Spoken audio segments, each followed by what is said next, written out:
Calvin Vinicius one.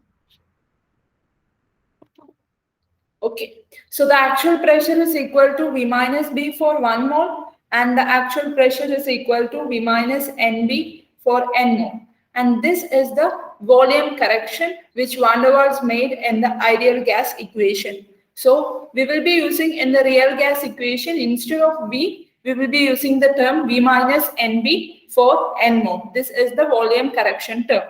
And the next, van der Waals also corrected pressure correction, because we assume that there is no force of attraction between ideal gases, between ideal gas molecules. But in the case of real gases, they are rigid spheres and there is a force of attraction exists. So in the case of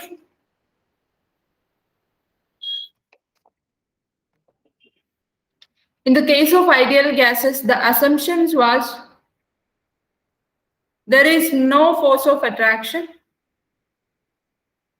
between gaseous molecules. But in the case of real gases, we know that normally all gases, there is a force of attraction exists, which means that's why we are able to liquefy the gases. So force of attraction exists in real gases. Force of attraction exists in between gas molecules in real gases. So in the case of ideal gases, since the force of attraction is absent, the molecules will be free to move and the pressure, and they will free to move and they can hit the container or hit the walls of the container and can exert a pressure, and that we are considering as P ideal. And this is what we used the pressure term which we using in ideal gas equation. It is P ideal. But actually, when you measure the pressure, measuring the pressure, the value which you are getting, it's not equal to the ideal pressure. There will be some value difference, because real gases, there is a force of attraction exists in real gases.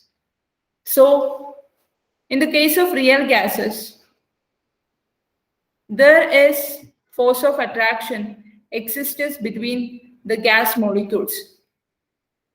So when a gas molecule is trying to hit the container,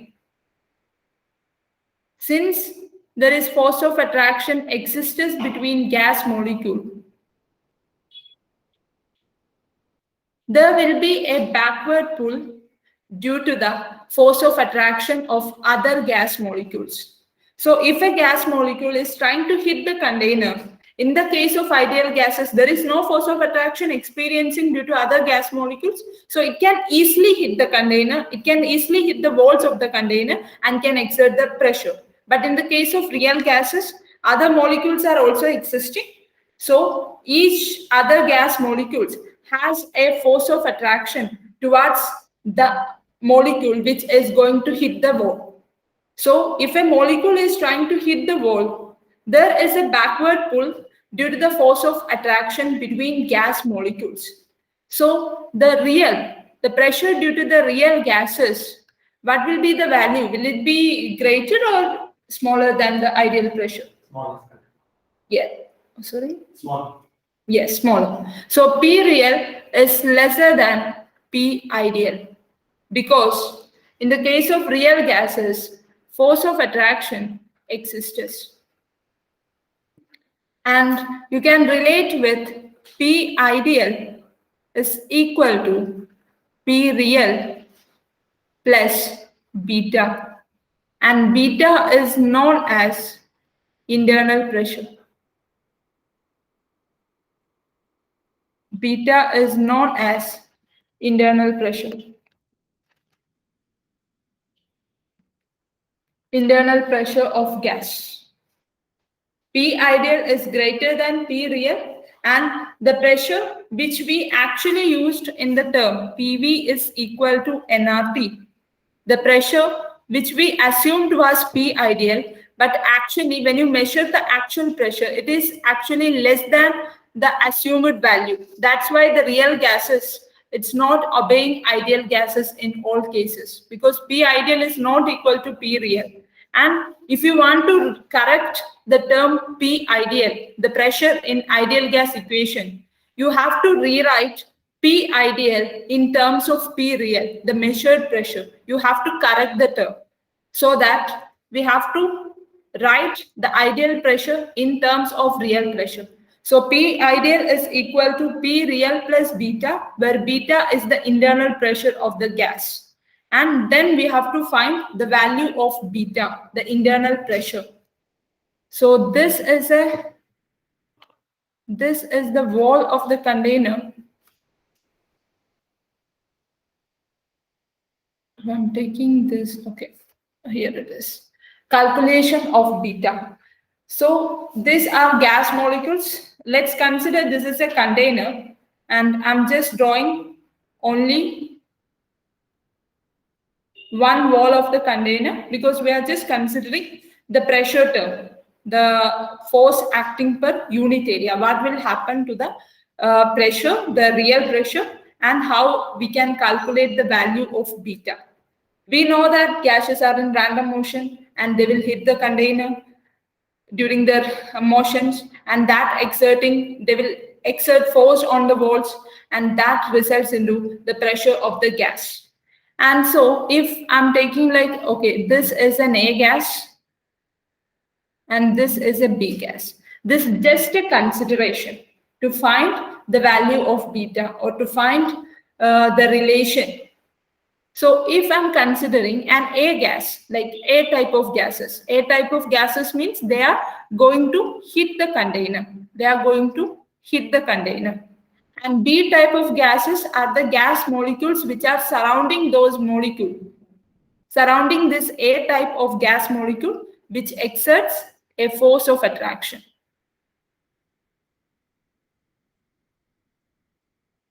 So I'm considering the gas molecules, the total gas molecules, as A and B.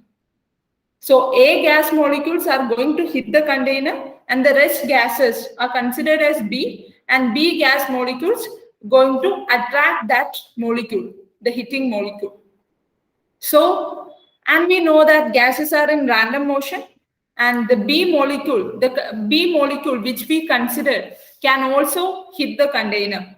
An A molecule can also act as B molecule, which means actually there is no separation like A and B, but we are considering it as A and B just for the calculation of beta, which means every gas molecule can act as A molecule as well as B molecule.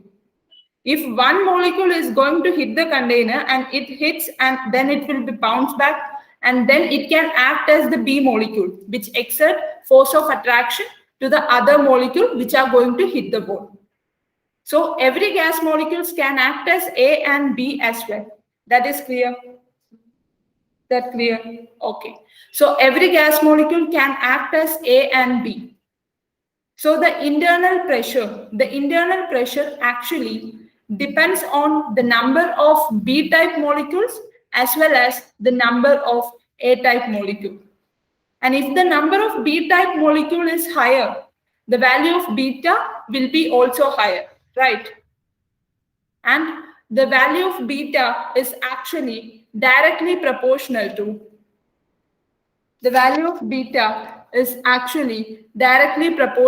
number of A-type molecules and number of B-type molecules. So you can write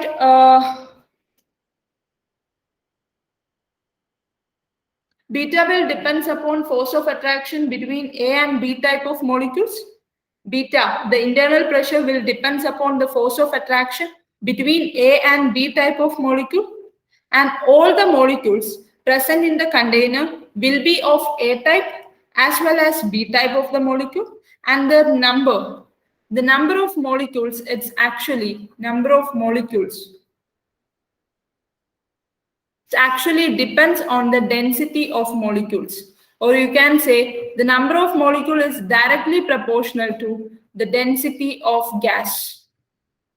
If the density is higher, which means number of moles of a gas per unit volume is higher, which means number of molecules per unit volume is higher. So the beta is directly proportional to number of A type of molecules and number of B type of molecules. Whereas number of A type of molecules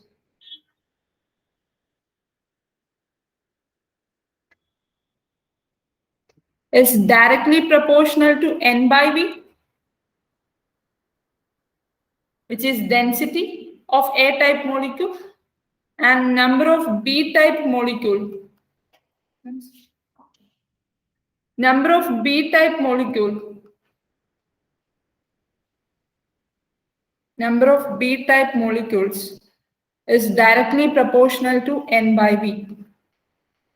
So the beta is actually directly proportional to number of A type and as well as number of B type molecules. Because it accounts the force of attraction between A and B type molecule. If the number of molecules are higher, the force of attraction between them will be also higher. So beta is directly proportional to N by V into N by V. It is directly proportional to both number of A-type molecule as well as number of B-type molecule. So I can write beta is directly proportional to N square by V square, and beta is equal to A N square by V square. And where A is a van der Waals constant for pressure. A is a van der Waals constant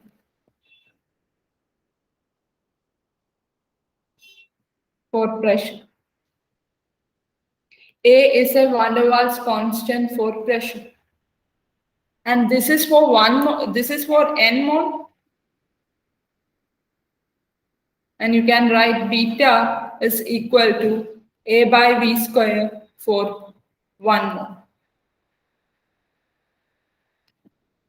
And this is the pressure correction term. This is the pressure correction term which we are going to use in van der Waals real gas equation. Pressure correction term for N mole of gas.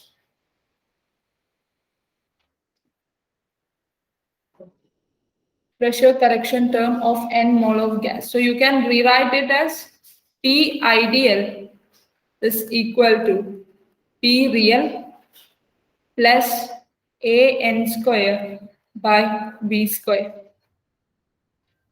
We know that PV is equal to nRT. In that, P is actually the ideal pressure. Then only it will obey the ideal gas equation. So we have to substitute the ideal pressure with this term, P plus A N square by V square. We will not write the P real in the equation. We will write only P plus A N square by V square. So the pressure correction, the pressure term which we are going to use is P plus A N square by V square. And the volume term is B minus NB. So using that, you can write the van der Waals gas equation. Before that, what will be the value, what will be the unit of A? What will be the unit of A? We are adding A N square by V square term with pressure. So you can relate that if we are adding something, both should have the same unit. So let's take like pressure unit. Pascal. 6 per mole raised to minus 2. Or you can also write ATM liter square mole raised to minus 2. Right. So the unit of A, and those who are not getting, it is A N square by V square, will have a unit of pressure.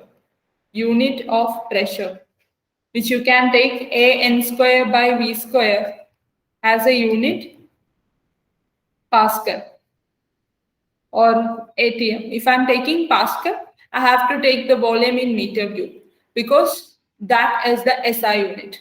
So the volume unit will be meter raised to 6, volume square. Volume unit is meter cube and volume square unit is m raised to 6. So a n square will have a unit Pascal meter raised to 6, and the n square divided by n square means the divided by unit of n square, which means divided by mole square. So the unit of A is Pascal meter square mole raised to -2. Or if you want to write in terms of ATM liter, you can write ATM liter square mole raised to -2. So we done the pressure correction and the volume correction term. So it's just write the terms and just write the van der Waals gas equation. So pressure correction term, is that clear for everyone? Any doubt?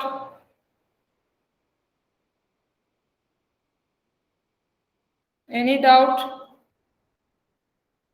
No.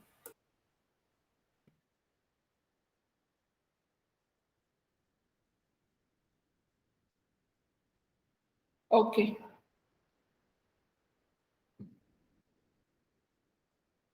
So the van der Waals equation, it is P plus A n square by V square into V minus NB is equal to nRT for n mole of gas. And P plus A by V square into V minus B is equal to RT for 1 mole of gas. So it's simply, you are writing the ideal gas equation, like you are just correcting the term pressure and volume, you are accounting the force of attraction and the volume of gas molecules, and you are just corrected that ideal gas equation and you got the van der Waals gas equation. That's what van der Waals did. He just corrected the pressure term and volume term in the ideal gas equation. He accounts that the force of attraction and also the volume of gas molecules. Then he corrected pressure and volume. He rewrite the ideal gas equation as a real gas equation. So this equation is obeyed by all the real gases, and that's why it is known as real gas equation. So the next thing is, it's just a question, like you can expect questions of comparison of B for different gases. And what was the significance of B value? What its account for the B value?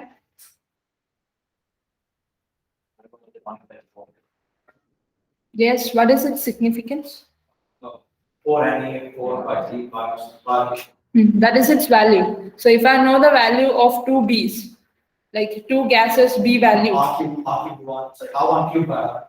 Yes. How can I relate it with, like any quantity or any size or some property? If I know the B, can I tell anything about the properties of that gases? Atomic radius of the Molecular radius, which accounts for size, right? So B is, we know that B is equal to 4 into Na into 4 pi by 3 pi r cube, which means B is directly proportional to r cube, which means B is directly proportional to the size of gas molecule. The size of gas molecules, which means B is directly proportional to R cube. If B is higher, the R will be also higher, which means if the radius is higher, the size of the molecule, the size of the gas molecule will be also high. And B account, you can write significance of value of B. B accounts for the size of gas molecules. B accounts for the size of gas molecules. Since B takes into account the size of gas molecules, as larger is the size, more will be the value of B. As larger is the size, more will be the value of B. As larger is the size, more will be the value of B. So you can expect some small questions like comparison of value of B. So these are 3 questions. To compare value of B. Compare value of B of F2 and Cl2, which will have high value of B. Cl2. Yes, Cl2.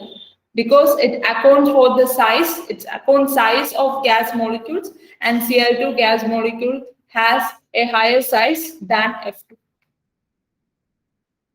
So the value, since the size of Cl2 is greater than F2 size, the value of B will be also higher for Cl2.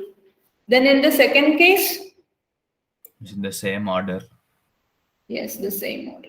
Helium is less than, neon is less than, argon is less than, krypton is less than, xenon. It is directly proportional to size. Since we are going from helium to xenon, the size of gas molecule is increasing, which means the value of B is also increasing. The next question, isomers of N-butane. So what are the isomers of N-butane? Actually, this they won't ask, like this is an organic chemistry related. Anyhow, just we can discuss. N-butane, this CH3, CH2, CH2, CH3 is N-butane. And isomers, I can write one chain isomer. What is its name? Yes. 2-methyl propane or isobutane. Common name like isobutane or normally 2-methyl propane. So which will have a high B value? You can relate it with size. N-butane will have a higher B value. Actually, just a minute, Govind. Like, I don't know. I think no. Okay, yes, it's true. Yes, Govind. N-butane will have a higher one. Yes, N-butane will have higher, which means the value of B, it is N-butane, is greater than isobutane. The reason is, if larger the branching, what is happening? It Surface area decreases. Yes, its surface area decreases or size decreases.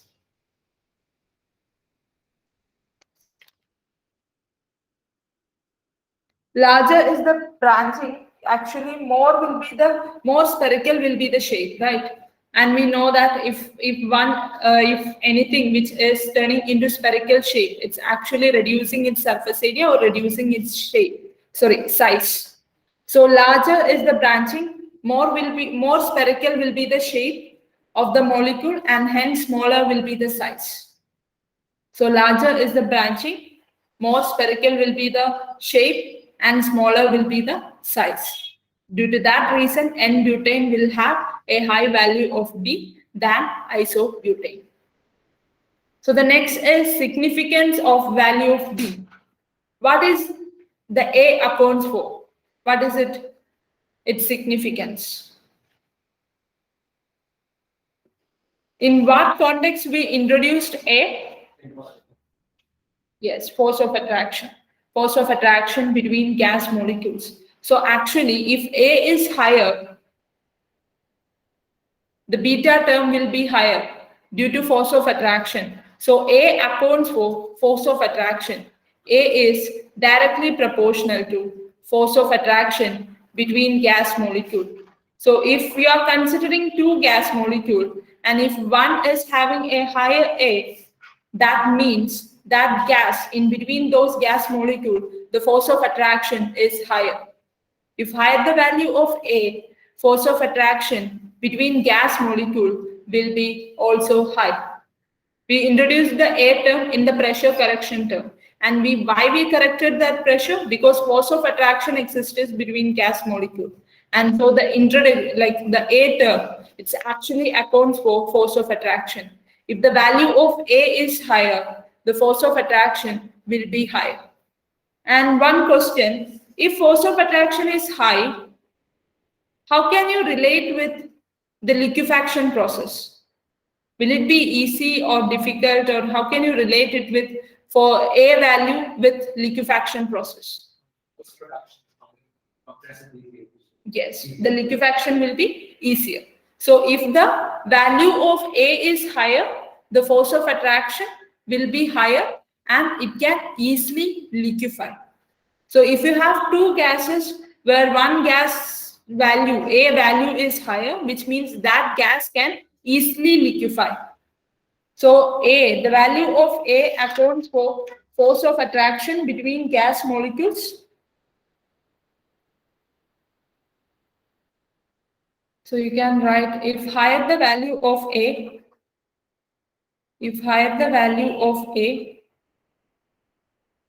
higher will be the force of attraction. Higher will be the force of attraction. And we can easily liquefy the gas.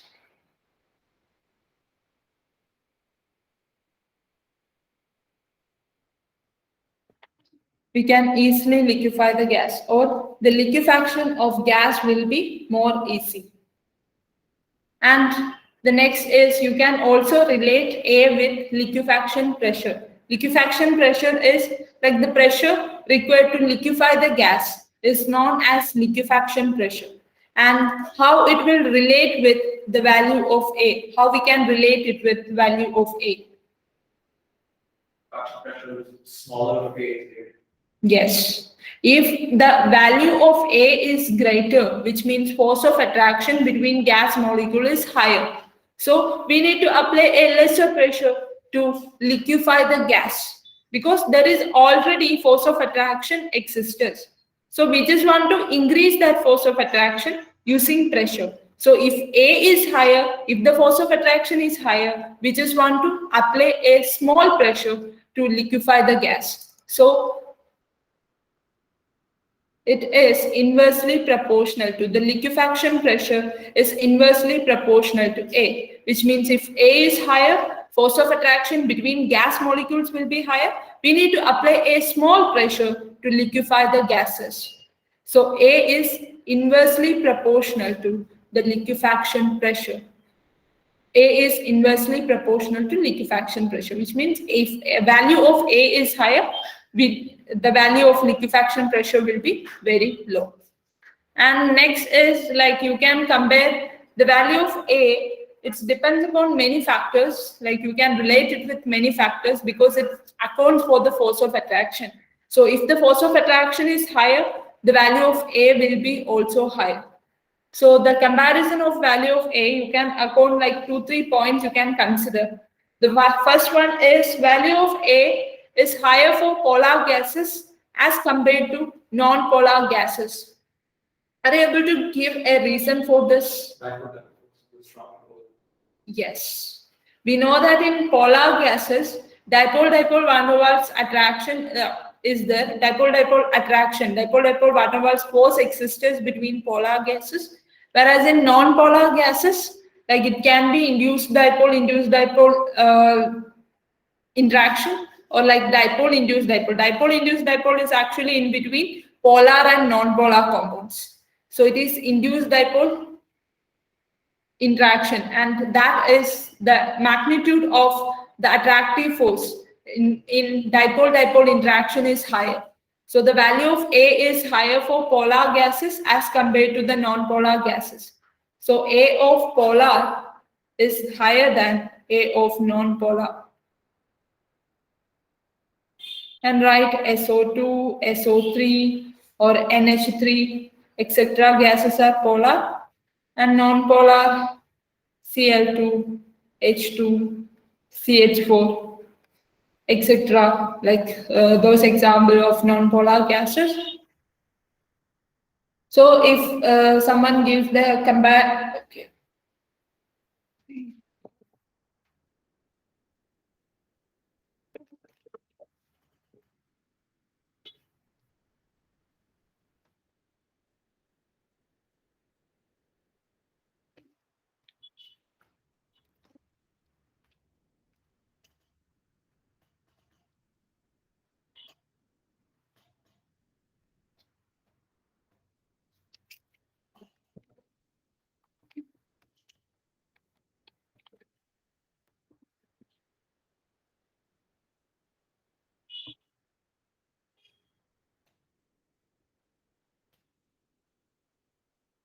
Sorry.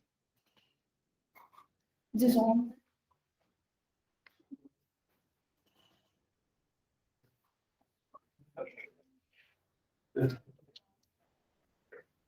Just a minute, just 5 minutes, okay? It's on. It's just power on. Yeah, it's. Please.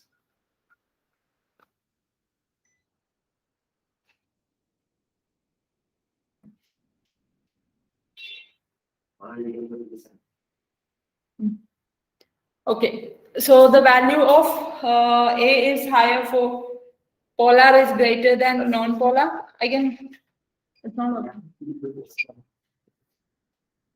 Okay. Should I call Vignesh sir?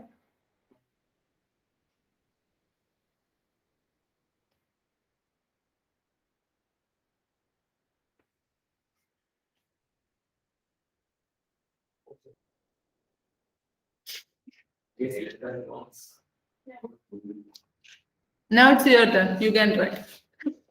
You try one. Or I will call. Okay, just a minute. Like this is not working presentation. Just a 5 minutes. Okay.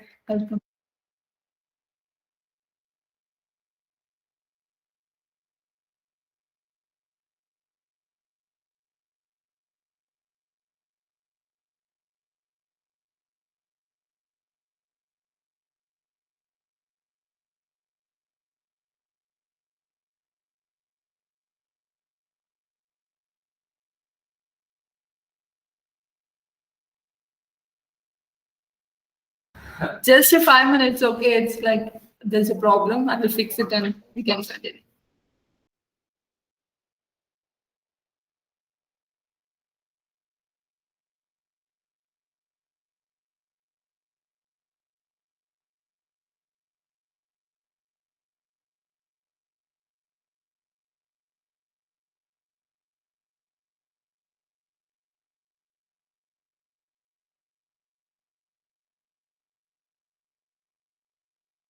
Okay.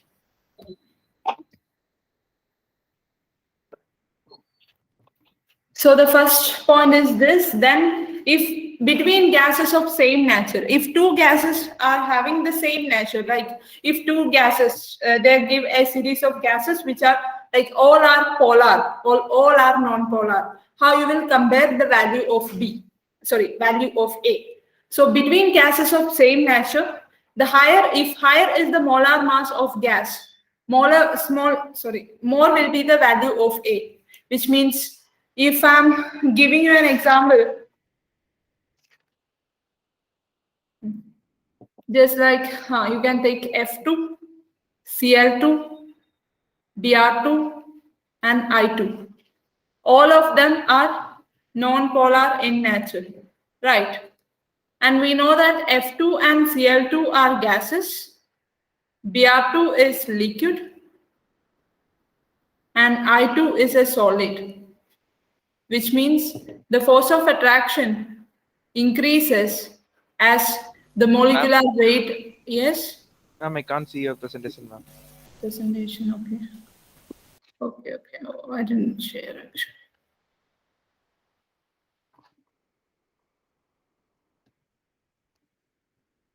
Is it visible? Yes, ma'am. Okay. Between gases of same nature, you can compare it with the molar mass of gas. If higher is the molar mass of gas, the value of A will be higher. If between gases of same nature. Just an example, F2, Cl2, Br2, and I2, both four are non-polar in nature, whereas F2 actually, with increasing in molar mass, actually force of attraction between them is increasing. And we know that van der Waals force of attraction is directly proportional to molar mass. We studied that, right? And you can relate it with this. So force of attraction increases if the molar mass of gas molecule increases. So F2 and Cl2 are gas molecules, Br2 is liquid, and I2 is solid. And everything are non-polar, and you can relate, and which one will which gas will have higher value of A? Not gas, which, okay. Yes, I2. I2, no, we can say gas, but I2 will have a higher value of A than Br2, F2, and Cl2. So if the gases of same nature is given, you can relate it with molar mass of gas. And the third point is if hydrogen bond is present, then force of attraction will be higher. We know that hydrogen bond is a good force of attraction, and it can, means if hydrogen bond is present, force of attraction between gas molecules will be high, and higher will be the value of A. You can remember these 3 points while comparing the value of A. So is that done? Ma'am, when you scroll up to the, yeah, that's better. Okay.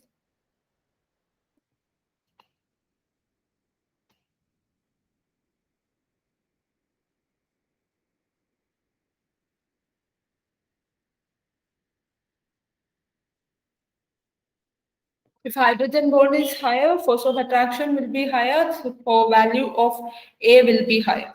So if you have 2 examples, like in one hydrogen bond is present and in one hydrogen bond is absent, the A value will be higher for those gas molecule. In between them, hydrogen bond presence will have a high value of A.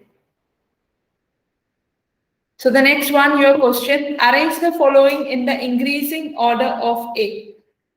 Arrange the following in the increasing order of A.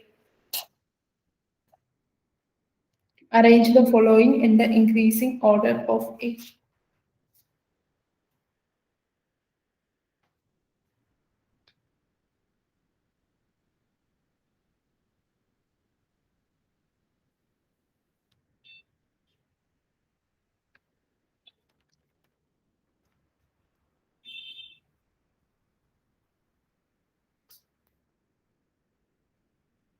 So what will be the order for first? The increase. The CH4 will be the least. Yes. CH4 is the least, then C2H6, then C3H8, then C4H10. So it's like everything are non-polar, so we have to relate it with molecular weight. So CH4 is having least molecular weight, which means least value of A among this. And the same, and what would be? Same order. Yes, same order. It is also relating with molecular mass. And the third one, CH4 and NH3, NH4. CH4 less than NH3. Because NH3 is polar, whereas CH3 is non-polar. And if you are comparing with molecular weight also, like it will be in this order only, but we should, the dominating factor is polarity, like the van der Waals force of attraction.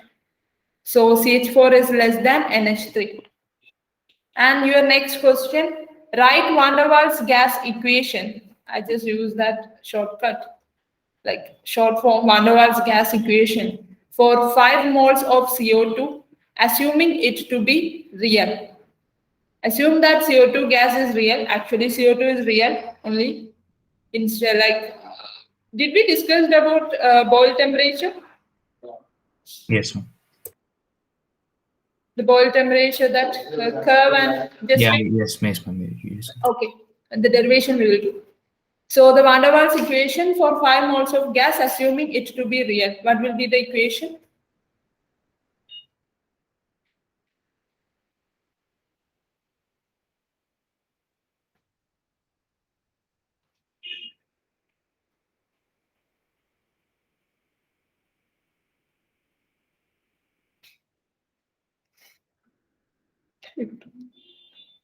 Should I? Okay.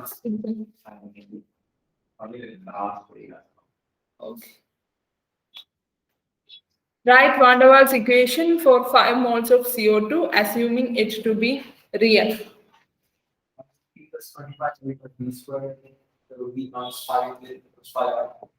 Yes. So it is same, right? P plus an square by v square into V minus NB is equal to nRT. So you just want to substitute. Okay.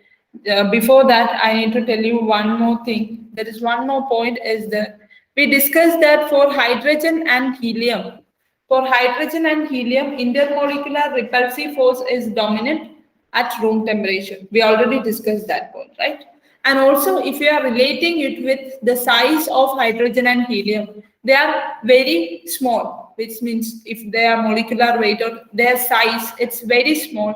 And so that you can write due to very small size of hydrogen and helium, due to very small size, actually this is not the exact reason, like not just because they are very small, and also their intermolecular, if you are considering the forces between hydrogen and helium at room temperature, their intermolecular like repulsive force is dominant between hydrogen and helium, and that's why it is showing positive deviation and at room temperature. And these are the two gases which shows positive deviation at room temperature. And due to very small size of hydrogen and helium, their value of A we will consider as approximately is equal to 0, or value of A is negligible. Actually, you can also write like hydrogen and helium. In the case of hydrogen and helium at room temperature, intermolecular repulsive force is dominant, which means attractive force is negligible. In for hydrogen and helium, you can write that as well. Like attractive force between hydrogen and helium is negligible at room temperature. So the value of A is approximately 0 at room temperature for hydrogen and helium, because the repulsive force is dominant, which means attractive force is negligible, and A accounts for the attractive forces between gas molecules. So A is approximately 0 at room temperature for hydrogen and helium. And what the statement you wrote due to very small and then nothing else. Okay. Okay, better you can write. You don't need to write due to very small size of hydrogen and helium. You can write at room temperature, because it will, if I'm writing due to very small size of hydrogen and helium, it will create like doubts. So at room temperature, intermolecular repulsive force is dominant. Intermolecular repulsive force is dominant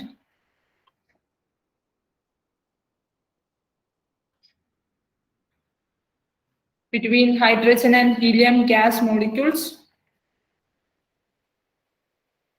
So the value of A is the value of A is negligible at room temperature. That's why I just changed the statement. Okay.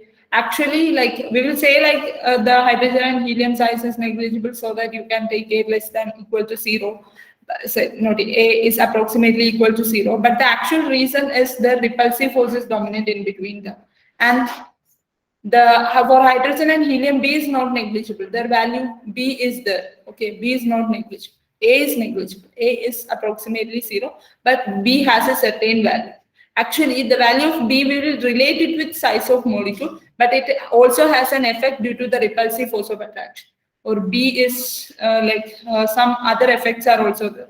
So the hydrogen and helium, the value of B, it has a specific value of B, but A is approximately 0 at room temperature. If the temperature changes, that value can also change. We know that temperature and intermolecular attraction, there is a relation. If you are decreasing the temperature, force of attraction will increase. So at room temperature, A is approximately 0 for hydrogen and helium. So the van der Waals gas equation for 5 moles of CO2, it is P plus 25A by V square into V minus 25B, sorry, B minus 5B is 5B. B minus 5B is equal to 5RT. So your next question, write van der Waals gas equation for 10 moles of gas at room temperature.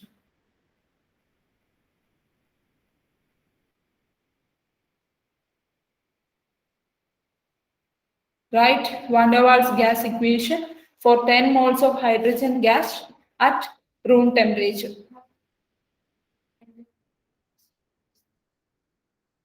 P into V minus 10B.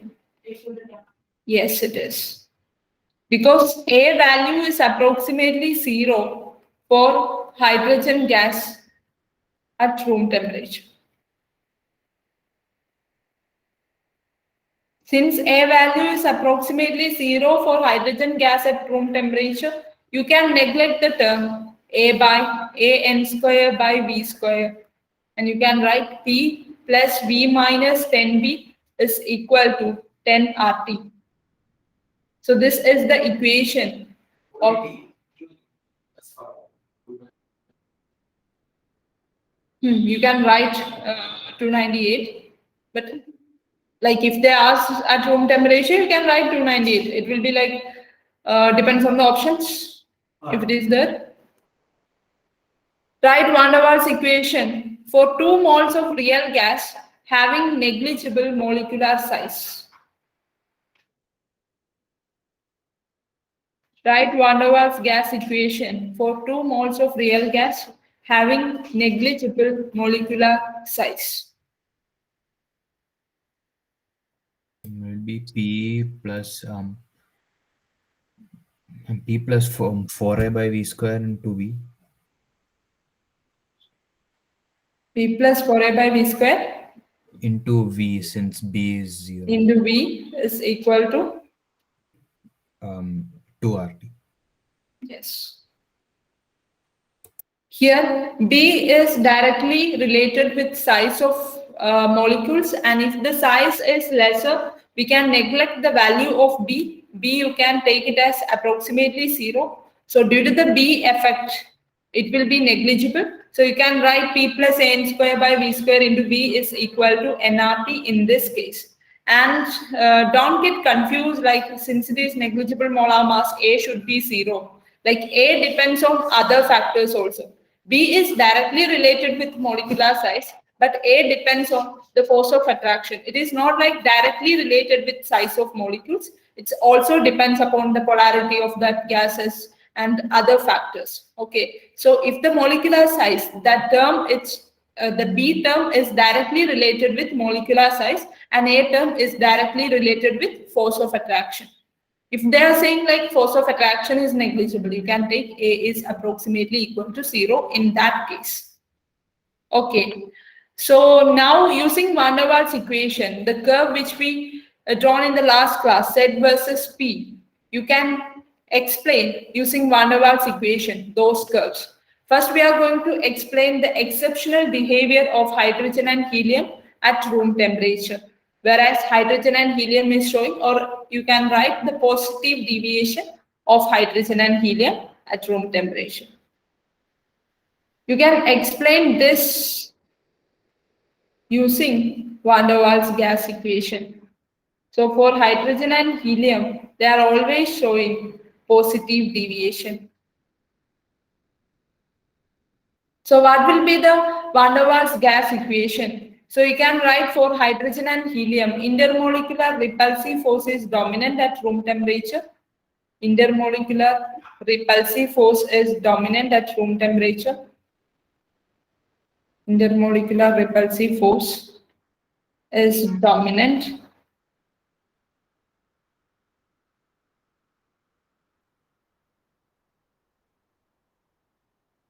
at room temperature. So A, value of A will be approximately equal to 0, or we will neglect the value of A is negligible. The value of A is negligible. So what will be the equation? Van der Waals equation will, what will be the Van der Waals equation if A is approximately 0? Yes, P into, okay, here I'm taking for 1 mole, just like you can take for N mole also, like just for the simplicity for 1 mole. So P into V minus B is equal to RT. I can rewrite this as PV minus BP is equal to RT, or PV is equal to RT plus BP. Then what will be the set? Set, we know the equation PV by RT.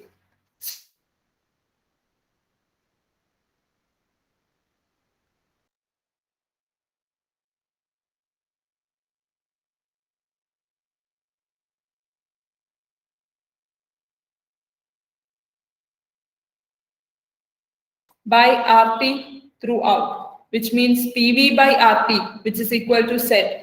So PV by RT is equal to RT by RT plus BP by RT.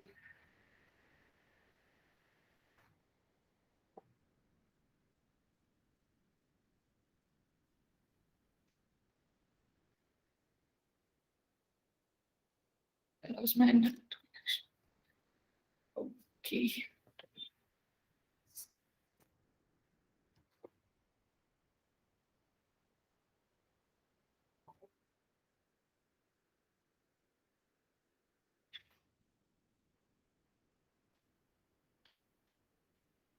Hello?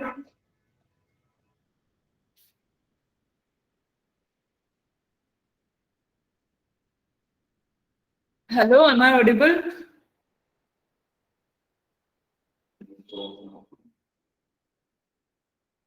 What happened? Hello?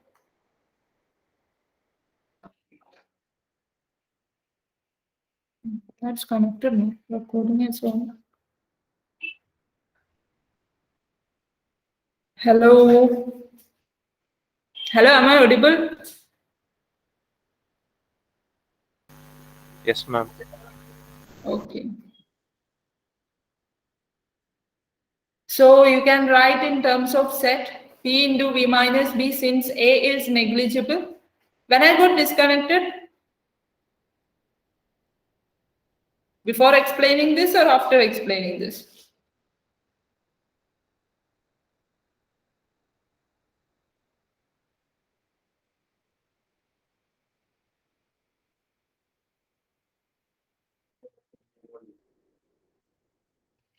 Disconnected again, no. No, ma'am, we can hear you. No, they're not replying, that's why.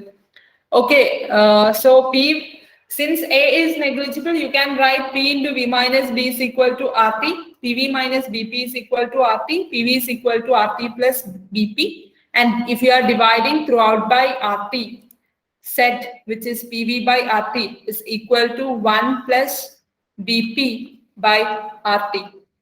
And BP by RT term is always positive. So you can write Z is equal to 1 plus BP by RT. Since BP by RT, B is positive, R is positive, temperature is also positive, and P is also positive. So the total term is always positive. So Z will be always greater than 1 for hydrogen and helium at room temperature. Okay, you should mention at room temperature. Because at room temperature, the repulsive force is dominant and A is negligibly equal to 0. And if you are decreasing the temperature at low temperature, you can also observe this type of graph for hydrogen and helium. Actually, below the boil temperature, we will discuss, like boil temperature, we have to discuss in detail.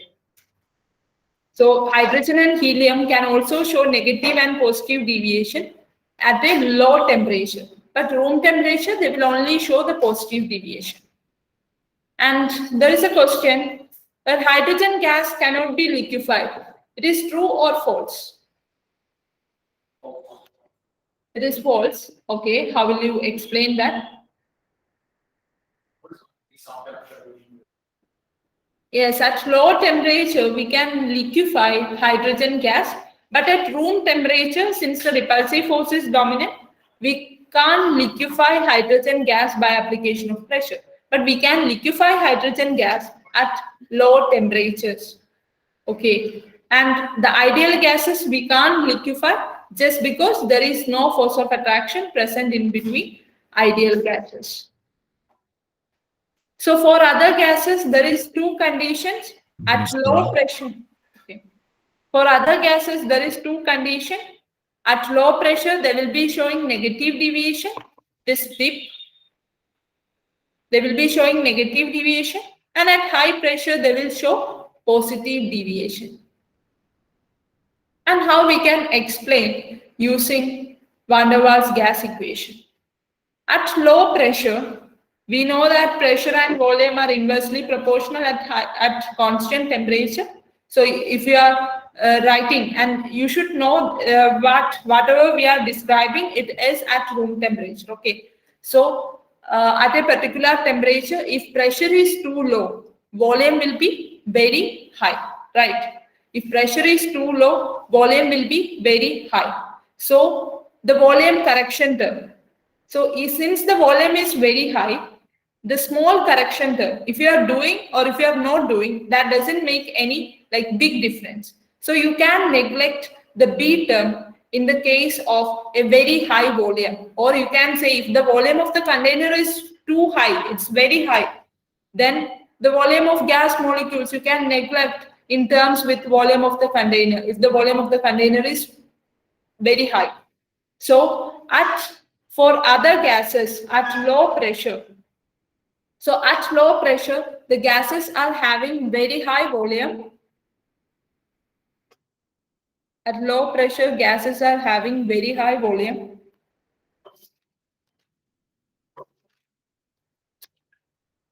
In the condition of low pressure, volume will be very high. So we can neglect the value of B. We can neglect the value of B with respect to volume. With respect to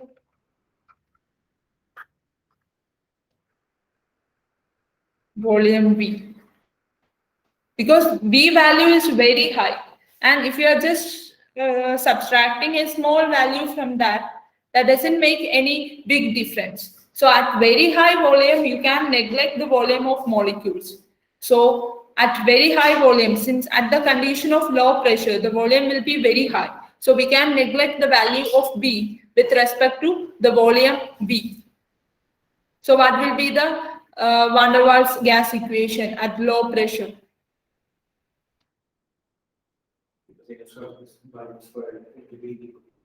Yes, it will be equal to P plus, so I'm writing for 1 mole. For 1 mole, P plus A by V square into V is equal to RT, which means PV plus A by V is equal to RT. And PV is equal to RT minus A by V. And I know Z is equal to PV by RT. If I am dividing throughout by RT, throughout by RT, PV by RT is equal to 1 minus A by RTV, which means set PV by RT is set. So set is equal to 1 minus A by RTV at low pressure and at room temperature. Okay, you should remember this is what we are discussing is at room temperature.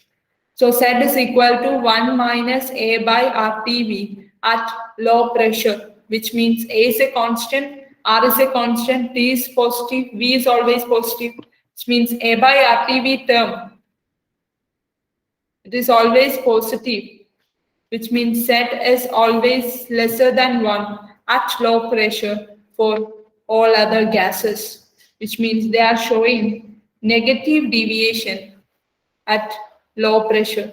They are showing negative deviation at low pressure.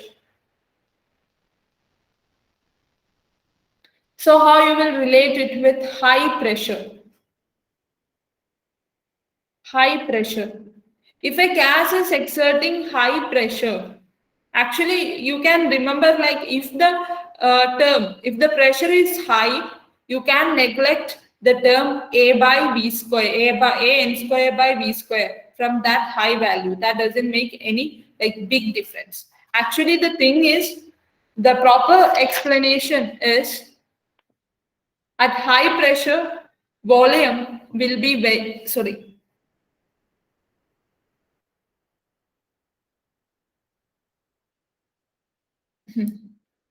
At high pressure, you can relate it with, since it is high pressure, the molecules are colliding with the wall in a high rate. Actually, the kinetic energy is high.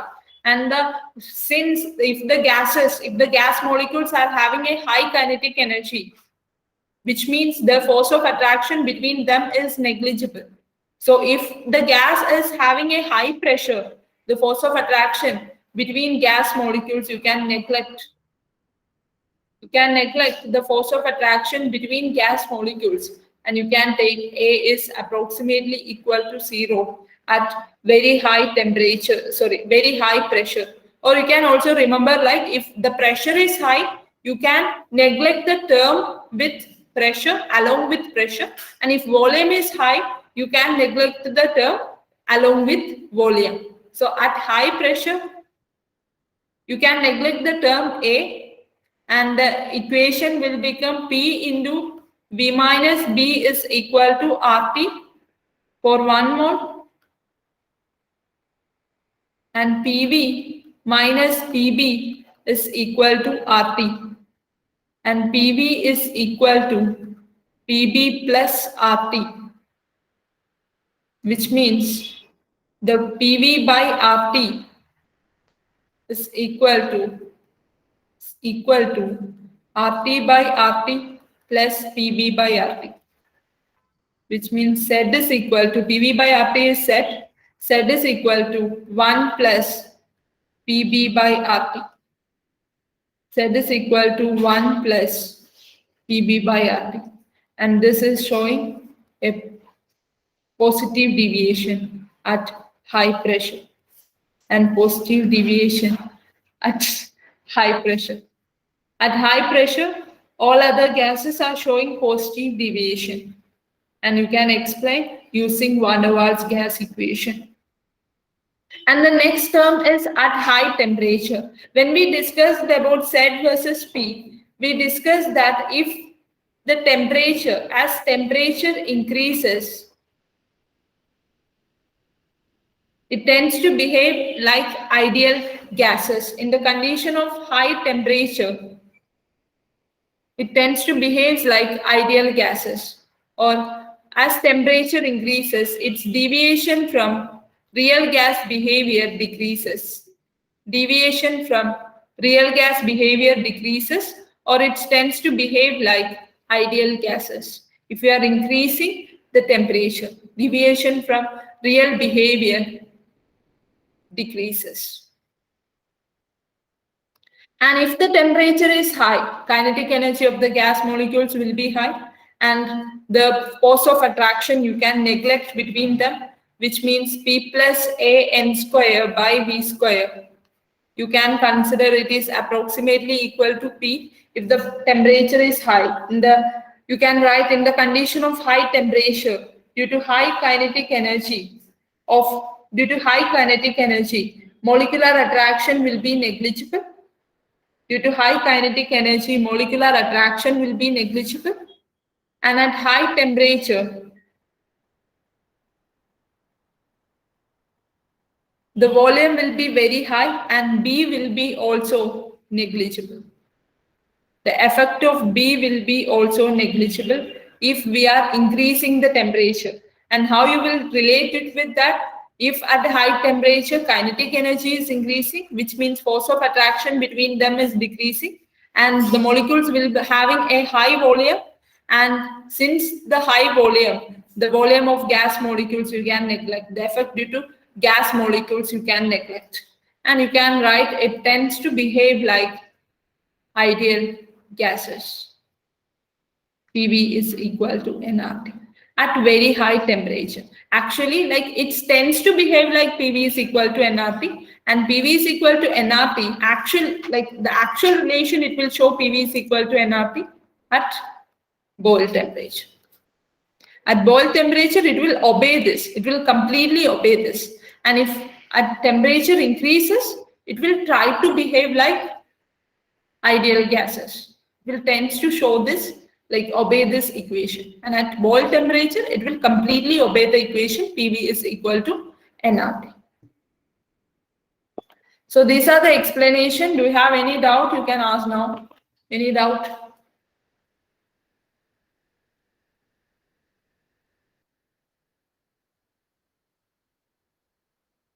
Any doubt? Or is that clear? Clear, no? Okay. Fine.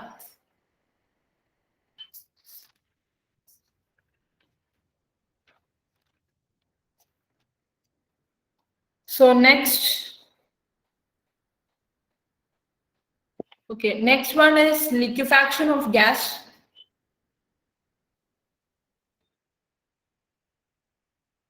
Liquefaction of gases, or you can also call this process as a critical phenomena. And why we are calling it as a critical phenomena, we'll discuss like that. It's critical phenomena, liquefaction of gases or the critical phenomena. So we are talking about how we will, like if we are going to liquefy a gas, what change will occur? Actually, the liquefaction you can do in different ways. You can do the liquefaction of gases in different ways. We know that liquefaction will occur, like during the liquefaction, if a gas is converting into liquid, what change is occurring in the case of force of attraction? Force of attraction increasing. Force of attraction is less in between gases, and force of attraction is comparatively high, like not high, more in liquids as compared to gases. So if I'm converting a gas into liquid, force of attraction is increasing, and I can convert a gas into liquid in different ways. I can convert a gas into liquid at constant pressure. At constant pressure, I can convert the gas by decreasing temperature. By decreasing temperature, by cooling the gases. By cooling gas, I can convert a gas into liquid at constant temperature. Mhm. If you want, you can draw. Like I just draw this like this for explanation. So at constant temperature, or I can say at constant temperature, I can liquefy the gas by increasing or decreasing pressure. Yes. Since I'm increasing pressure, the force of attraction between gas molecule will increase, and or I can do the liquefaction process at constant temperature by increasing pressure. Or I can club this both condition, like I can liquefy the gas by decreasing temperature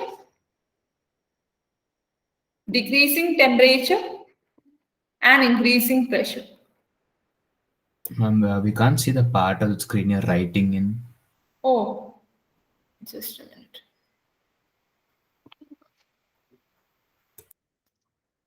It's not working.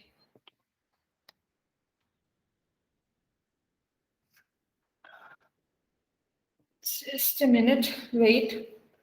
Okay.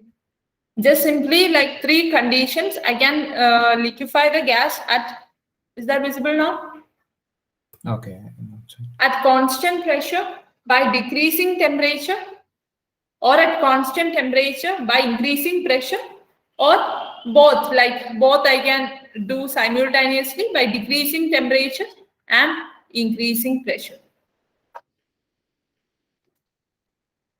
By increasing pressure. So I can do the liquefaction either of the three ways. And we are going to discuss about the third case. Like at constant temperature, I'm going to liquefy the gas by increasing pressure. We are going to discuss this case. At constant temperature, if I am liquefying a gas by increasing pressure, what will happen?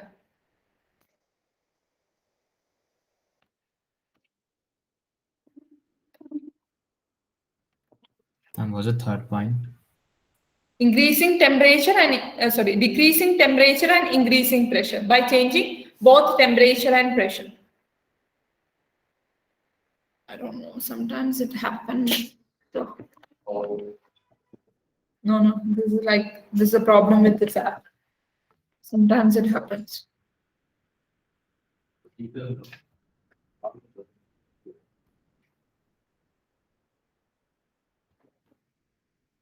Just a minute.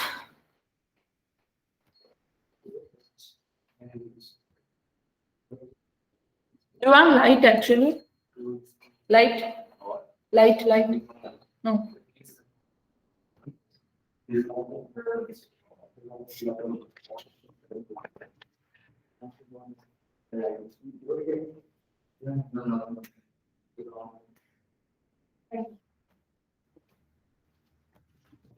Oh. Just a minute, it got stuck.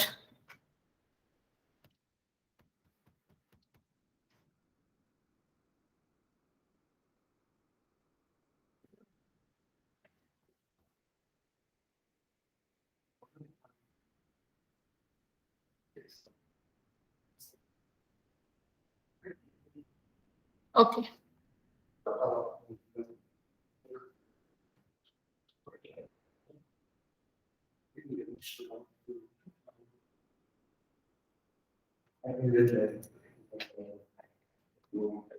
Hello? Is that visible? Screen, is it visible? Yes, ma'am. Okay. So you can do the following 3 ways to liquefy a gas.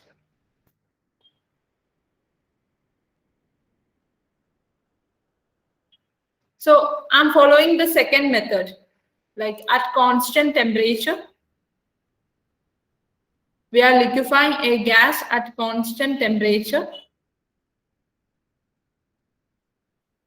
by decreasing pressure. Okay. Oh, yeah. Increasing pressure. By increasing pressure. Just simply a container is there, and I took a gas, specifically vapor. And why I'm telling is as a vapor, we will discuss. Like the vapor gas is taken in a container, and there is a movable piston, and I can exert the external pressure on that piston, and I can apply the pressure on gases. So this is a setup. So firstly, there will be only gas molecules are present, like fully gas. And now I started to increase the pressure. At first stage, there will be like, okay, liquefaction will not.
Oh, you're explaining what's there, like nobody heard that. Yeah, that's usually happens. Like now you four are there, and otherwise, like I speak alone, and after that I will realize, oh, I got disconnected. Okay, when I got disconnected, before starting, like, I don't know, You didn't start anything. I didn't start anything. Oh my God. I explained everything actually. Okay. So we are going to discuss liquefaction of gases at constant temperature by increasing pressure. What will happen? I'm not sharing the screen. Oh my God.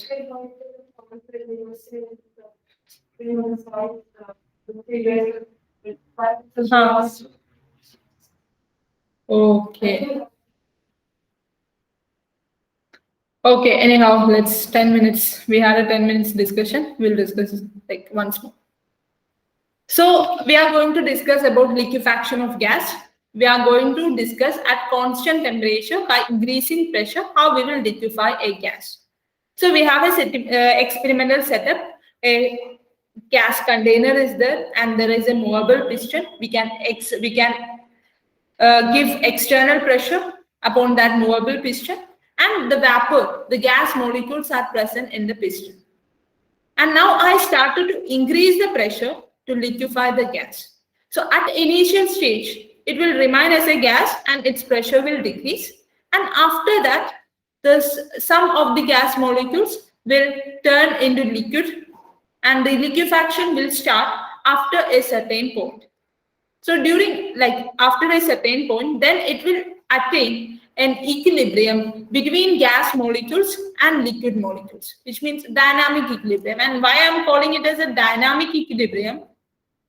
Do you know what you mean by a dynamic equilibrium? Formation of gas. The body is in a state.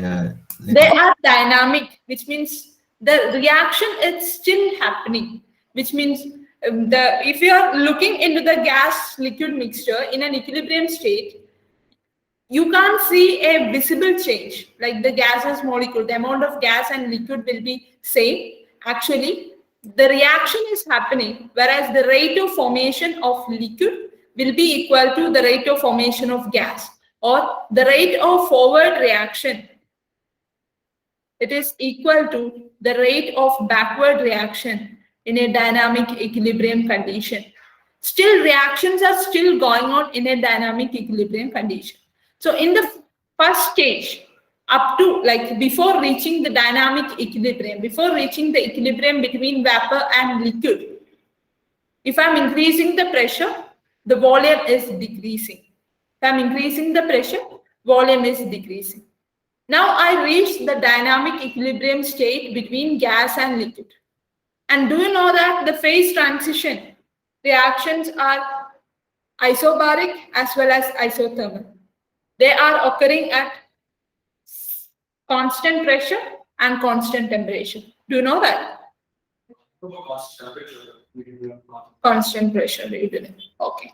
Actually, they are occurring at constant pressure and constant temperature. Constant temperature case, you learn that boiling. The boiling case. You should learn that the boiling case. If you are increasing the temperature, if I'm taking water at 1 atm pressure, if I'm increasing the temperature, the boiling, the temperature will increase up to 100 degrees Celsius. And at 100 degrees Celsius, it started to boil. And after that, the energy which you are giving, it's actually used for the phase transition. And the temperature will not increase after 100 degrees Celsius. At 100 degrees Celsius, the water will start to boil at 1 atm pressure. And after that also you are giving heat, no? You are continuing heating. And the heat which you are giving, it's actually used for the phase transition process, gas to liquid. And the temperature will not increase after that. If you give heat also, the temperature will not increase. It is used for the phase transition. The energy is used for the phase transition process. And the phase transition, this process is occurring at constant temperature and constant pressure actually. Or you can relate it with, like, if I said that word, that may be confusing. I don't know. If you don't know the concept, it will be confusing. Le Chatelet principle, you know that? Le Chatelet, the equilibrium condition, if you are changing. Oh, Le Chatelet. Yeah, we did something like that Then. Okay. Only I think there was something about. If you are increasing like pressure will increase. yeah, in a condition like just simply I'm not telling anything. In a condition, in an equilibrium condition, if you are trying to change anything, actually that equilibrium, like if you are in an equilibrium condition, there will be a specific temperature and pressure, and if you are changing that temperature in that equilibrium condition, it will try to nullify the change. Like if you are changing the temperature, equilibrium condition will disturb, and that equilibrium state will try to nullify the effect and will regain its equilibrium state. Okay, like there is a, like if you're doing any change in an equilibrium state, it will try to nullify that change and will try to regain the equilibrium state again. Or just remember, this is an isobaric, and like at constant pressure and at constant temperature, the phase transition will occur. And during that state, after attaining dynamic equilibrium, if I'm increasing the pressure, actually pressure will not change. Not right, increasing the pressure. Pressure will be a constant. Actually, I am trying to increase the pressure, but pressure will be remain as a constant, but volume will decrease. Volume will decrease. In the case of dynamic equilibrium, pressure will remain as a constant, but volume will decrease. In dynamic equilibrium, and how it is possible, I can tell you. Like I'm trying to increase the pressure. Increase the pressure in a dynamic equilibrium state. Okay. Pressure is constant. Temperature is a constant. P is constant here. Like after attaining dynamic equilibrium, pressure will remain as a constant. And how is it possible is, I'm trying to increase the pressure actually. I'm trying to increase and trying to liquefy the gas. But after attaining dynamic equilibrium, if you try to increase the pressure also, the equilibrium will try to nullify the effect, and this forward process will increase. The rate of forward process will increase, and that will try to nullify the increase in pressure effect. And pressure will be a constant, and due to that, like it's trying to nullify the effect. Due to that process, the volume, the more process, like the more conversion of gas to liquid will happen, and the volume will decrease. Does that mean that the piston is going further? Yes, piston is moving further, but the pressure will remain as a constant, and more gas will liquefy. More and more gas will liquefy. Okay.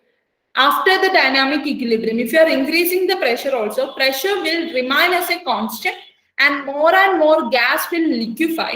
More and more gas will liquefy. More and more gas will liquefy means the volume will decrease. We know that the space for gases is more than the space for liquids, or the volume of gas is always more than volume of liquids. So after attaining dynamic equilibrium, the pressure will remain as a constant and volume will decrease, which means more gas will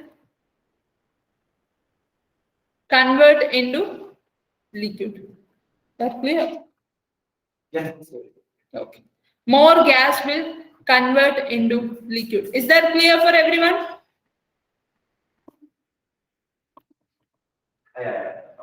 Yes. More gas will convert into liquid. So after dynamic equilibrium, the pressure will remain as a constant, and more gas will convert into liquid. And now also pressure, like after, like we will reach a certain state, like every gas is converted into liquid. And now what will happen is, after, like every gas molecules are now converted into liquid. And after that, if you are increasing the pressure, there will be no, like there will be, the change in volume will be very less. The change in volume will be very less. We know that the pressure effect on liquids, it is negligible. Like the pressure, if you are pressing the pressure on liquid also, the effect will be negligible. You can't like reduce the volume of a liquid by applying pressure. You can, like, we can't say like 100% you can't reduce the volume of a liquid by applying pressure, but the effect, like the pressure effect on liquids and solids is very less as compared to gases. So after, like, every gas molecules are now converted into liquid. Now if you are increasing the pressure also, there is no, like, the change in volume will be very less. Now if you are increasing the pressure further, that the change in volume will be very less. Is that clear what is happening in for pressure and volume if you are liquefying a gas at constant temperature by increasing pressure? Okay. So now we know the pressure and volume curve for ideal gas. Actually, for ideal gas, we know that we can't liquefy an ideal gas, and the pressure volume relation at constant temperature is like this. It's a rectangular hyperbola. Pressure volume curve for an ideal gas. Now I'm going to draw the curve for the liquefaction of a liquid, liquefaction of gases. So this is pressure and this is volume. This is pressure and this is volume region. So now I'm going to draw PV curve at different temperatures, at different temperatures.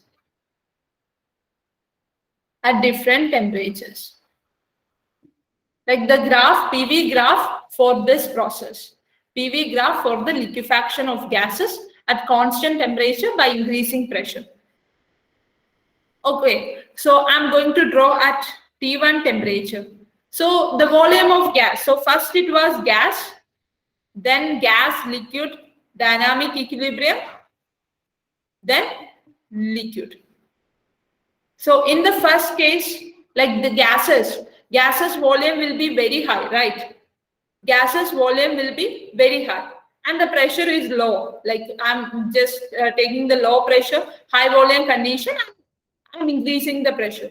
So the graph start from here. So this is gaseous state. So gases having a high volume, and now I'm increasing the pressure. So as pressure increases, volume increases till attaining gas liquid dynamic equilibrium. So as pressure increases, first, like, pressure and volume will increase, like as pressure increases, volume will decrease. Volume is decreasing. Okay. Okay, sorry, this is wrong. Volume decreases. As pressure increases,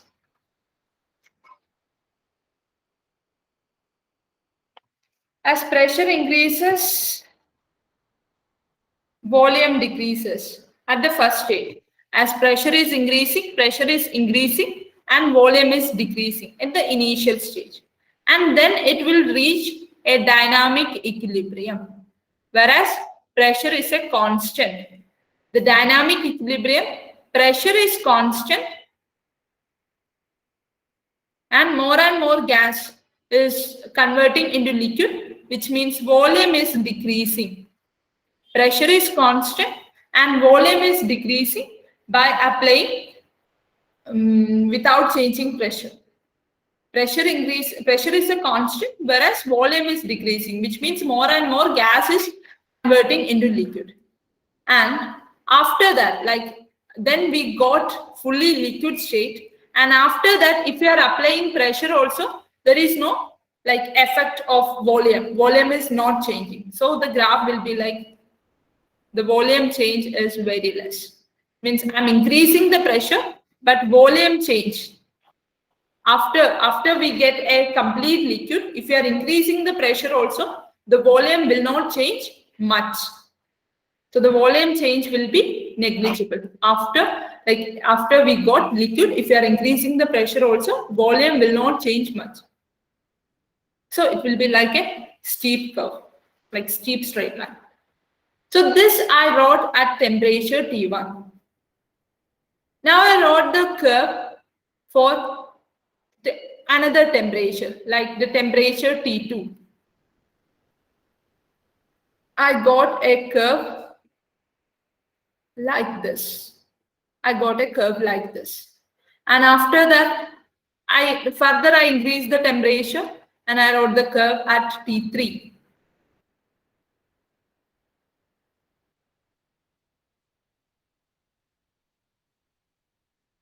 Curve at T3.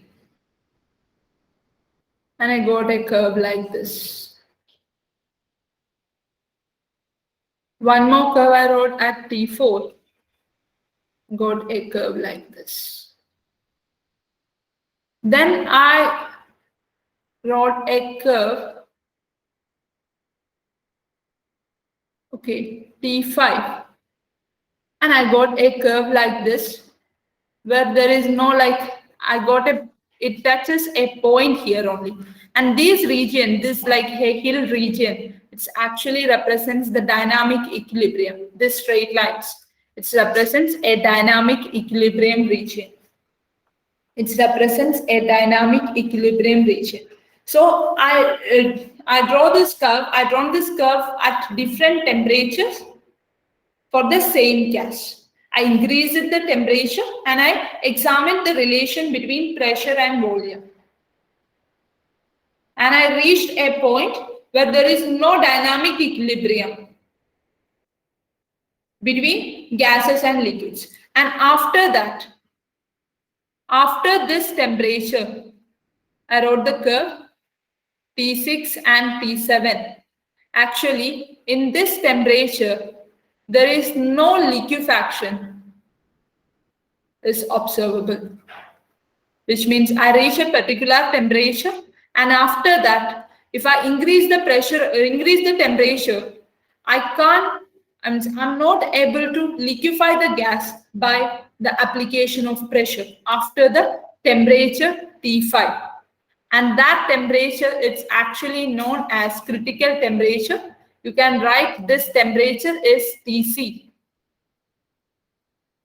So after Tc, after critical temperature, if I apply pressure also, I'm not able to liquefy the gas. So above Tc, above critical temperature, we can't liquefy a gas by the application of pressure. We can't liquefy a gas by the application of pressure.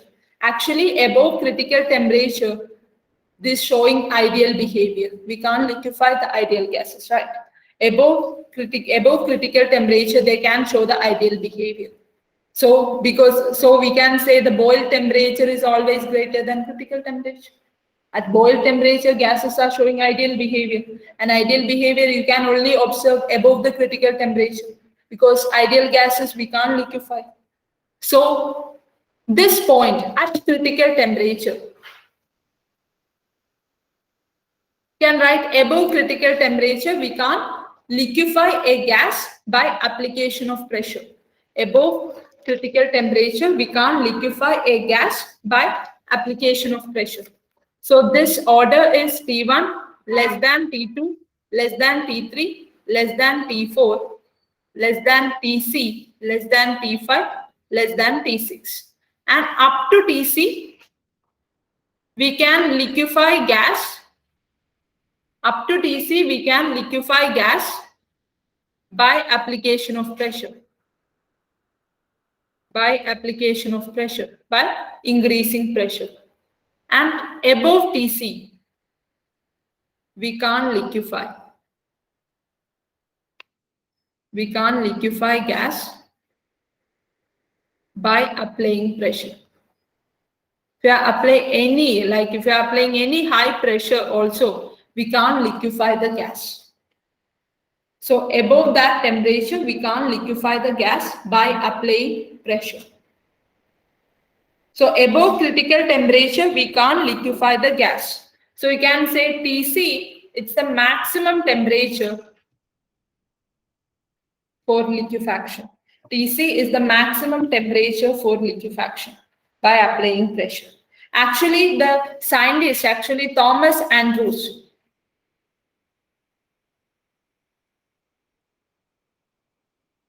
done this experiment for gases, for liquefaction of gases. What he done is, he see the effect of changing pressure on gases for a particular temperature, and he found that on increasing pressure, gas shows a tendency for liquefaction, like at a constant temperature. By increasing pressure, you can liquefy a gas, and as temperature increases, the constant temperature, if we are taking the more and more high value of constant temperature, the liquefaction tendency is decreasing.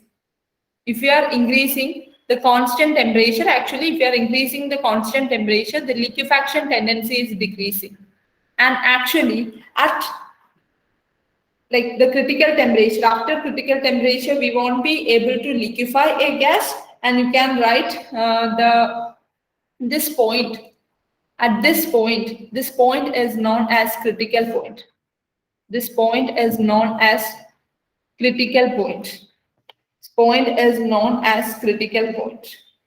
Critical point is named for the volume or the name for the pressure? Critical point? Is it the name for the volume or the name for the pressure?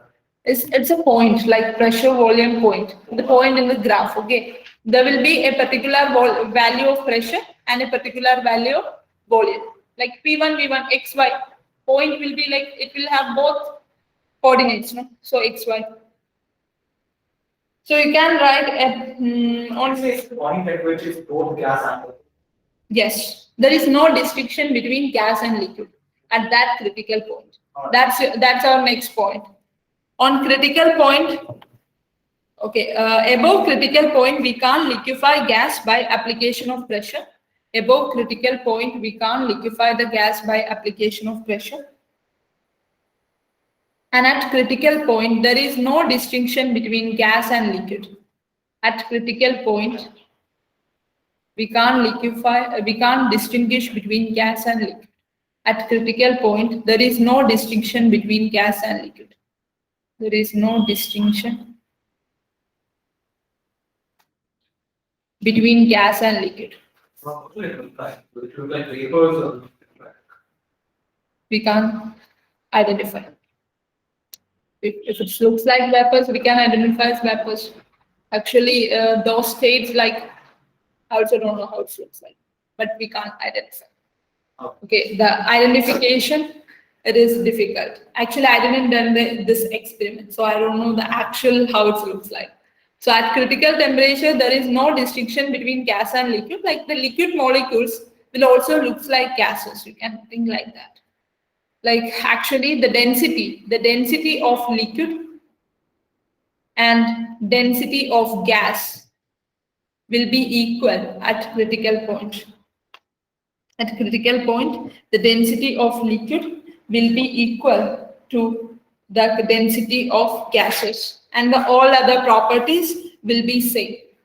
Those liquids properties and gases properties will be same, and due to that reason, we won't be able to distinguish between liquids and gases. And the temperature, pressure, and volume, the temperature, pressure, and volume corresponding to this point, at corresponding to the critical point, the temperature, volume, and pressure corresponding to the critical point is known as critical temperature, critical pressure, and critical volume. Critical temperature, critical pressure, and critical volume.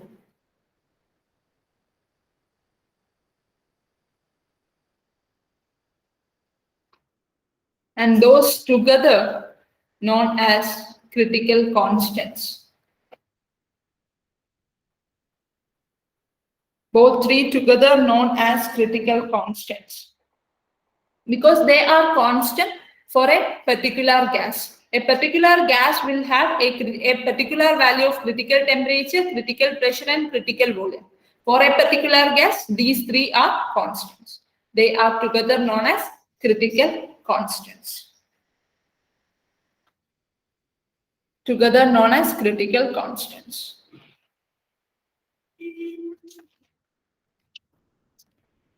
So the next is like you can write the definition for critical temperature. Is it done? This page. Can I go for the next page? Hello. Ma'am, can you? I think I had to copy 2 points. Okay. Please give response. Okay. I was thinking like I got disconnected. Can you go to a slide where you written the definition for Like, critical if temperature? I didn't get response, okay. What do you want? The slide where you wrote the definition for critical temperature. Okay. The definition we will say like that is in the next slide. Okay. Is it done? This. Yes. Okay. That time also I was explaining actually this liquefaction. I done like my explanation was done one. That time I explained everything. Then I got realized that I got disconnected in between. Then I explained once more. So please give me response. Otherwise I won't be able to recognize like. Okay. So the critical temperature. So it is the maximum temperature above which a gas cannot be liquefied by the application of pressure. So if the temperature is greater than the critical temperature, we won't be able to liquefy the gas by applying any pressure. If you increase the pressure at a high value also, you won't be able to liquefy the gas. Yes, it's different for different gases. It's actually depends upon the A and B value, which you can relate the TC with A and B values. There is an equation, and we will discuss that. It is the maximum temperature above which a gas cannot be liquefied by the application of pressure. Or you can say below which, okay, but below which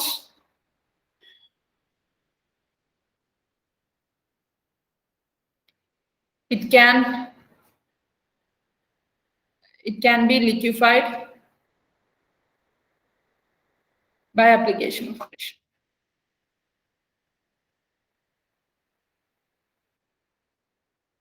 By application of pressure. The same thing. Just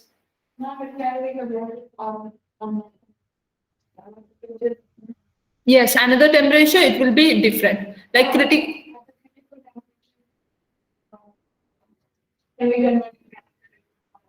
can we,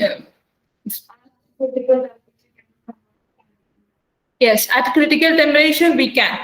Like by I can show you the graph, then it will be clear.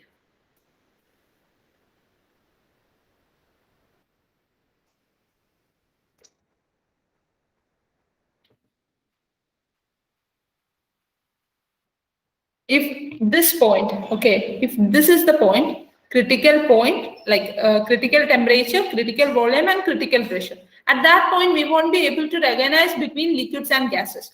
But the liquids exist at that point. Okay, liquids exist at that point. And if I'm writing the critical temperature, okay, the critical temperature and increasing the pressure at critical temperature, increasing the pressure, which means it is not critical pressure, but I'm increasing the pressure at critical temperature. This is liquid. After this point, this curve represents liquid. Which means I increase the pressure and the liquefaction is possible.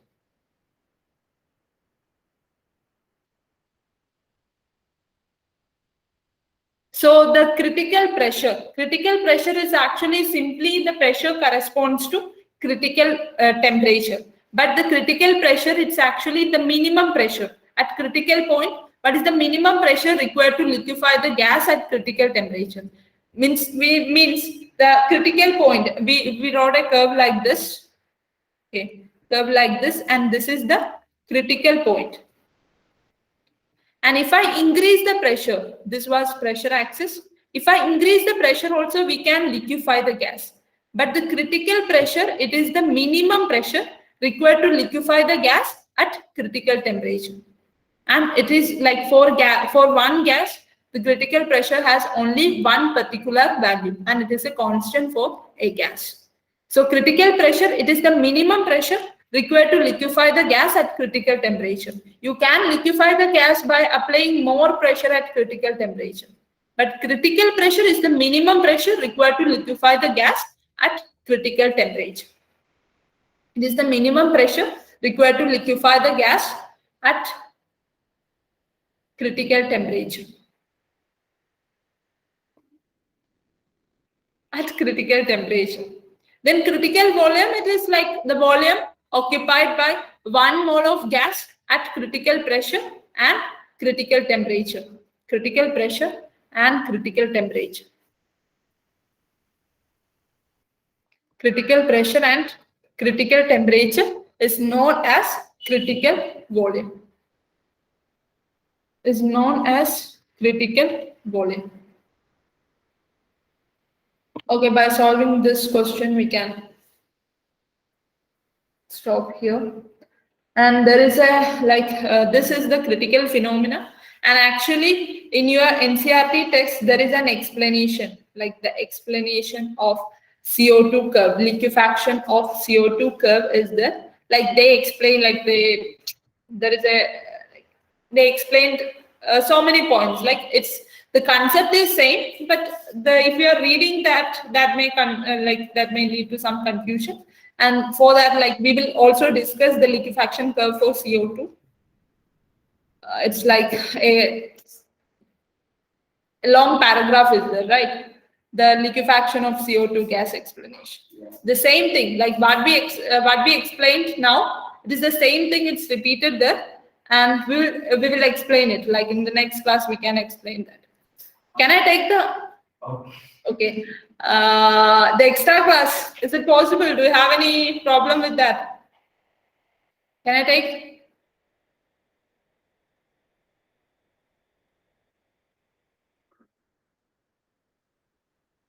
Hello?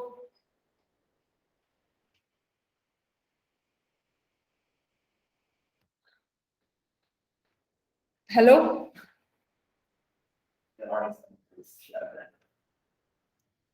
Hello? Yes, ma'am. Can we take the extra class today, 5:30 to 7:30? You agreed in the last class?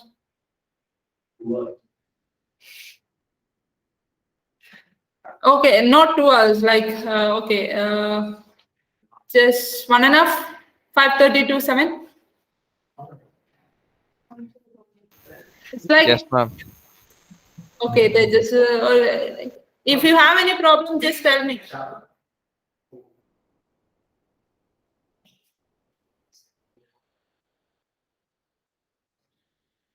If you have any problem, please tell me now, or otherwise we will cancel this and we will have this class on different days, like some other day. Just I'm asking Janmashtami, so if you have any problems, just yes. I think I won't be able to. Okay. So, okay, what about others? For me to see recording, I don't know about others. Okay, what about others? Can we have a special class? Yes, ma'am. Yes, ma'am. And yeah, I can provide you recording. Will it be okay for you? Yeah, ma'am, that's not an issue for me. Okay. So we will take a 1.5 hour class today. It's already like I informed you in the last class itself. I hope no one has any problem. Like for Ananya, I will give recordings. So we will have a 1.5 hours, 5:30 to 7 today. Okay. Yes, ma'am.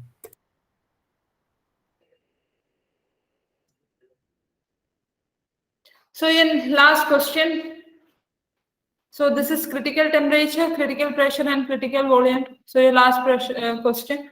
For a gas, PC is given, it is 1.5 atm and TC is equal to 320 Kelvin. Predict in which of the following condition liquefaction will take place.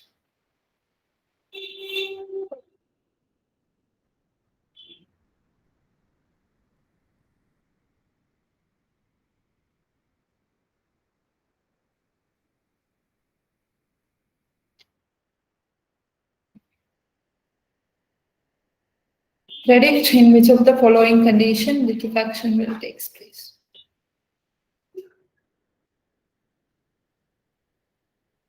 This is not a one answer question, it's multiple choice, like multiple answers.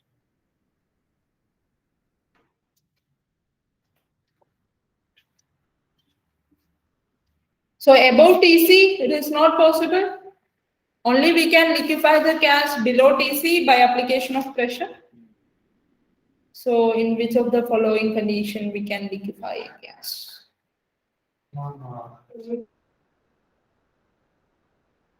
BDE. Okay. A. Yes, equal to TC also we can liquefy. BDE. Okay, there is a doubt. A.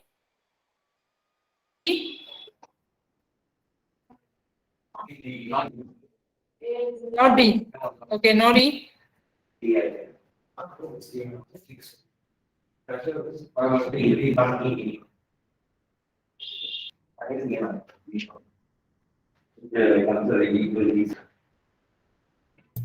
Would it be A, D, and E?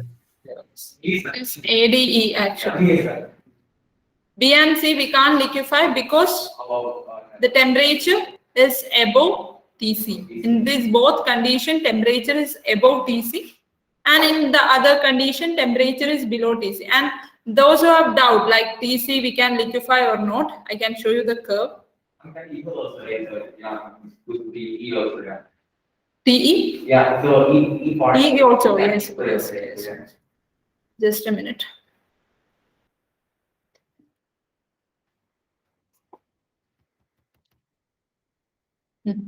This curve. Okay, so this is the curve at TC, which means this is a constant temperature curve.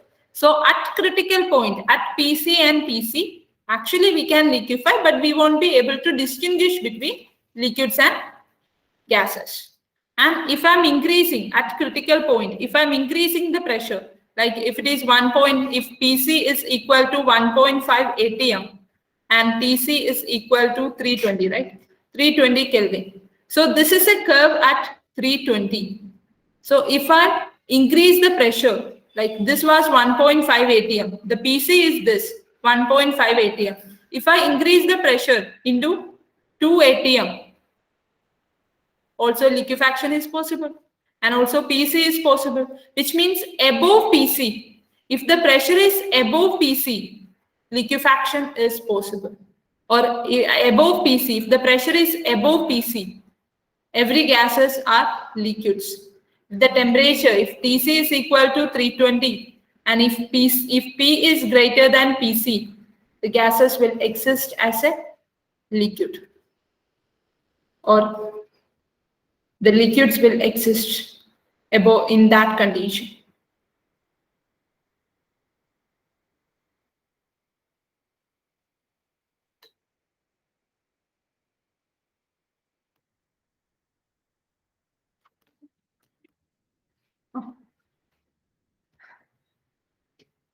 So A, whereas temperature is below TC, we can liquefy the gas by application of pressure, and D, we can liquefy the gas, and E also we can liquefy the gas.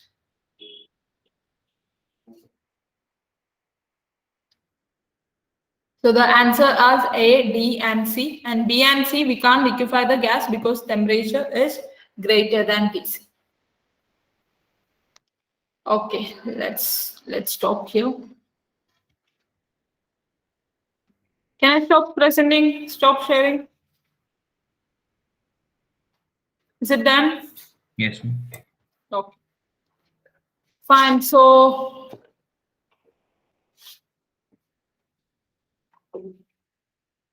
me too again.